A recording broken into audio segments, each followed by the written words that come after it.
ночь заканчивается, и в феврале впервые за 4 месяца появляется солнце.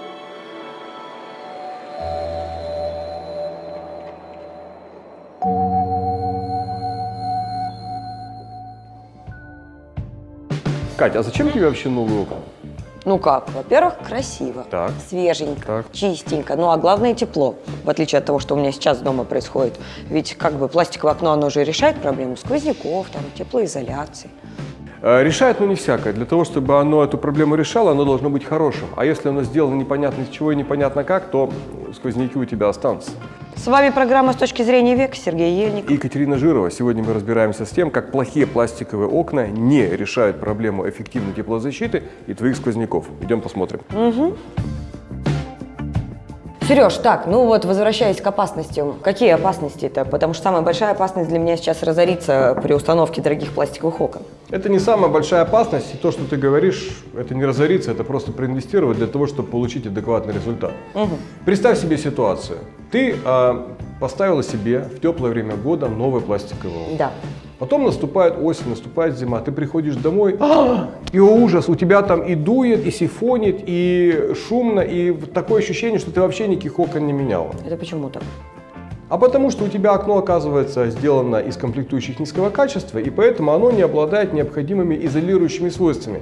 Помнишь, мы делали с тобой как-то ролик, я рассказывал тебе, из чего состоят пластиковые окна и как выбирать оконную компанию. Да, да. Вот прежде чем вестись на обещание окон из дешевых профилей и окон по низкой цене, посмотри на них еще раз, да?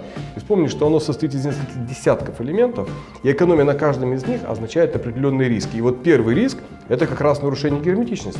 Ага. А причина в том, что некачественный профиль, правильно? Конечно, не только профиль, но причина некачественного окна, одна из причин, это как раз использование комплектующих низкого качества. А проявляется это вот именно в том, что я тебе сейчас сказал. У тебя дует, у тебя сифонит, у тебя гуляют сквозняки, у тебя дома шумно. Иными словами, ты не получила тот результат, который ты планировала изначально, который ты хотела. И обнаружить я это могу не сразу, да? Вот это в этом коварство, потому что оно проявляет себя не сразу. Сперва все хорошо, а потом, как только наступает зима или как только роза ветров разворачивается таким образом, что ветер идет с этой стороны, ты начинаешь это ощущать буквально кожей. Так, и что делать? Как это лечится, если я уже поставила такое? Строго говоря, полностью это не вылечивается. Можно... У тебя есть, кстати, опыт. У нас был ролик по поводу того, как утеплять... В советском стиле? Да, как это все происходит в советском стиле. Нет, ну подожди. Герметизация подручными средствами, пакля, пластырь, Ну мыло. перестань, я поставила пластиковое Масло, окно, лето. чтобы этого не делать. Но ты же получила моральное удовлетворение от того, что ты мало денег заплатил. Вот получается соответственный результат. Поэтому это, строго говоря, не лечится никак. Да? Можно смягчить эту неприятность через дополнительные регулировки фурнитуры, но это только ведет к ее дополнительному износу, и то этого хватает очень ненадолго. Поэтому единственный универсальный рецепт, который в любом случае помогает, Думать головой заранее. голову включать, да, и выбирать окна, ориентируясь не только на ценник, да, а на репутацию компании, на отзывы о ней, на том, какие комплектующие она использует. А как выбрать компанию, у нас есть для этого У нас отдельный- есть для этого специальный отдельный ролик, где очень подробно об этом рассказано. С вами была программа «С точки зрения века», Сергей Ельников. И Екатерина Жирова. А в описании к этому ролику вы найдете всю информацию о том, где, как и у кого заказать качественные оконные дверные блоки из профиля века, с которыми у вас таких проблем, как продувание и любых других, совершенно точно не будет.